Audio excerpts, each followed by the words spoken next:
If you enjoy listening to inspirational stories from people just like us, facing the fear and doing it anyway, then you're in the right place.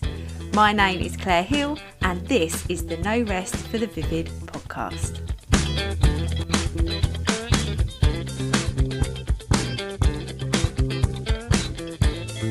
Hello, welcome to another episode of No Rest for the Vivid, and today I want to talk to you about the fact that you, yes, you are your best bet. Nobody else, you. And you actually know the best way to do everything, or you know what you want anyway. You know, nobody else, just you. And this has come from me I did a reel last week because following on from some brave action from one of the warriors in Project Warrior Boss. And she went so far out of her comfort zone. She did so well. But you don't always have to do that much. And I'm saying that when she heard the reel, she was laughing because she was like, you don't have to go that far. But you honestly, you don't. Getting yourself out of your comfort zone is so scary. Okay. There's no debating it. Whether you go really out of your comfort zone or a smidge, it's really scary. And that part of yourself, part of your brain, or that conscious part of yourself is like, I'm really, really, really not up for this today. I know that it might move the needle in the business and I might learn loads or whatever, blah, blah, blah. I don't want to do it. I do not want to push myself out of my comfort zone. Thank you very much. So because of that, I'm going to tell you that you are an imposter, that you can't do what you want to do, that you're rubbish, you're too young, you're too old, you're not talented. Get back in your box. This is what the imposter syndrome says, by the way. And we believe it. We believe that voice. Now, sometimes this voice does tell us nice things. Not actually, it doesn't tell us anything nice. What am I talking about? It tells us useful things. It tells us things that maybe we think, you know what, you've got a point. For example, I've got a very good example of this. I was commissioned to make a huge piece of wire art for a hotel in Switzerland. And as I was doing it, my imposter syndrome was so loud, like so loud. It was crippling. I had moments of sitting in the corner, crying my eyes out, basically rocking. And I know that sounds so dramatic, but it's the truth. But that's how imposter syndrome can really cripple us. But in that moment, I was like, there's a reason why this is so loud. There is a reason why my imposter syndrome is so loud. So I sat there for a moment and just listened to that bastard. Saying, why do I feel like I'm an imposter? And I worked it out. It was because of how I was asking them to install it. Because you can imagine, right? This piece of wire art was 5 meters wide, 5 meters. I did it in sections and 1.5 meters tall. So it had to span across this whole space in this wall. You know, I still haven't seen a picture of it up. I reckon it arrived and they thought, this is going to be too hard to put up. This is too hard. But they've not complained or anything like that. So it's either up or it was too hard to install. I don't think it was actually. I think it is up because I would have been told if it wasn't. Anyway, blah, blah, blah. So that's imposter syndrome probably telling me that it's not really up. Anyway, so I was listening. I was thinking, why am I feeling this imposter syndrome so much? And I worked out that how I was going to install it, or how they were going to install it, was freaking me out. So when I normally do wire art, it all comes on cardboard. And, you know, friendly for the family, friendly for the earth and family, because what you can do is use the holes as templates and actually drill through the holes. If you've got prongs, go straight into the holes and you know exactly where to install it. And I provide all those instructions and it's really easy to put up. But because this was so huge, for them to actually dismantle the, and because it was in sections, for them to take the wire art off of the cardboard and then put it back in the right place without changing the order of how things were going to be installed was just too much. Now, you may not even understand any of what I've just said, but basically the normal way wasn't going to work. So I created a new way to help them and created an installation guide separate to how the wire art was mounted. As soon as I figured out why the imposter syndrome was so loud and that I could figure it out and find a solution, the imposter syndrome quietened right down and I could get back on with the job, and I finished it early. So when we are in those positions and when we think, do you know what, this imposter syndrome is so loud right now. What is it trying to tell me? Sit with it for a minute, because this goes back to the opening statement. You are your best bet. You do know the right way for you in your business. Sometimes you might get in that way, but you do know the right way. So listen, what are the doubts telling you? What areas of your world need a little bit of tweaking, improving, solutions found? You can find those solutions because you've found solutions to so many other things. Part of the work that I do on my meetups, like my in-person days, is we look at all of the jobs you've ever done and all the skills that you've done to do those jobs and how they all link to where you are right now.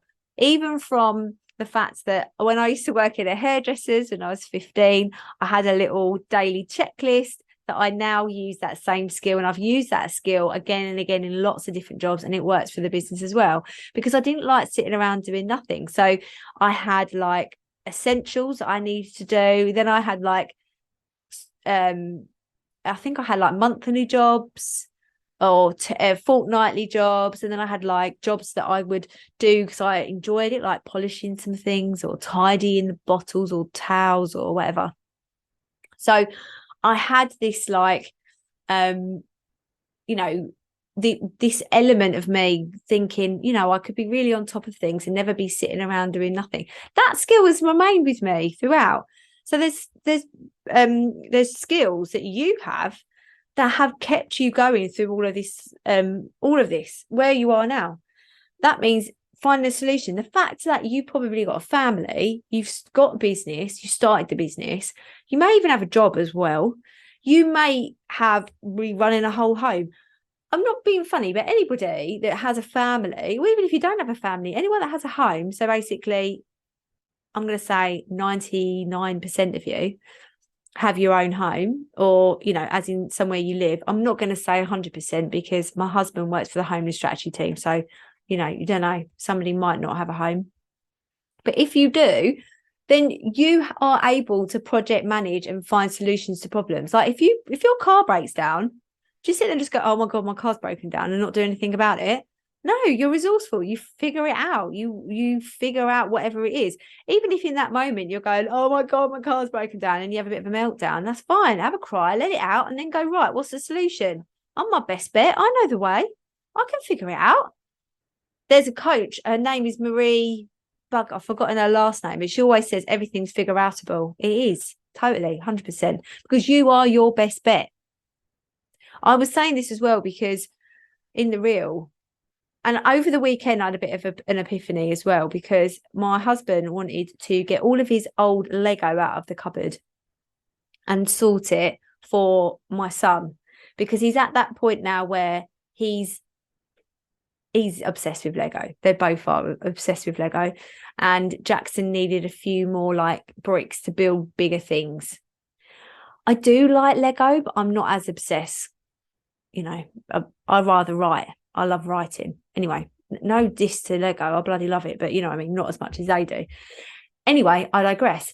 And in that situation, we were sorting out the cupboards, and we opened up this cupboard that Jackson has in his room. We've got our house was built in 1930, so it's got lots of walk-in wardrobes and like cupboards built into the alcoves. And since we moved in 5 years ago, we do have cupboards that we've just literally not touched. Like we had a whole craft box from making our wedding, and Stan used to study film makeup, so we had all these like manky teeth and like makeup to make you looks like your arms being gashed open. He said he couldn't get rid of any of it. He actually like tricked Jackson with a bit of it. Anyway, so but on my shelf were about 10 full binders, like the ring binders, full of maths worksheets, absolutely to the rafters, with all the different like types of maths, geometry, algebra, space and shape, blah, blah, blah, which is actually geometry anyway. And I was like, why have I got these? Why am I holding on to all of these resources unless I'm going to go and be a maths teacher again? Why am I holding on to it? And I realised that I was holding on to it because part of me was just saying, just in case. And I think actually that part of me was saying, well, you might have to go back to teaching now. You might not be a success. That bastard in the corner was saying that. And I thought, you know what? I'm not having this. I'm not having this. I am going to make everything as successful as I hope it to be. I'm not going to hold myself back. I've got too many people to help. So no, I love you, maths. I always will love you, maths. I love teaching it, but I love transforming people from worriers to warriors a lot more. I love the cascade feeling of when I can really empower somebody to run the business that they want to run, but it leaks into every part of their business, every part of their life. They become more confident. They wear a bright lipstick. They start strutting. They start feeling like a warrior, the person they were supposed to be, which means they have a better relationship with their partner. They are a better parent because they have more capacity for listening and not shouting. They have more capacity to exercise more, plan ahead for the week because they've got more energy, be able to eat healthier as a result, have relationships that they deserve, and they have boundaries in place with people that don't see their worth. That is what I'm working on. And though I do love maths, and maths is a fantastic subject, I'm not going back there. So because I am my best bet, I recycled and took all of that paper, all went to the tip to be recycled, to be made into new books or new drawing paper, some more art maybe could be put on it. And I just let go of that energy. And it was so liberating. And it was liberating in such a way that I didn't really recognize how much of my mind was, I wouldn't say it was locked, but there was a portion of my mind that was holding on to that old life. And I'm not going to grow unless I say goodbye to it.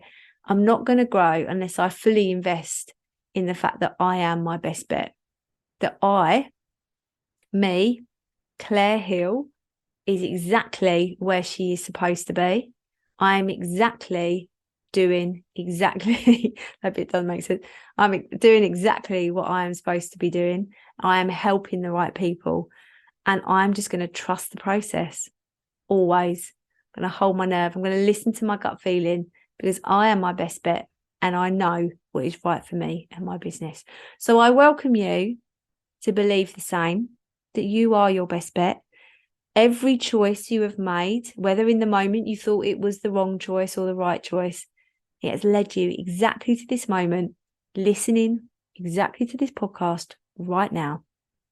And just trust that that was the right way.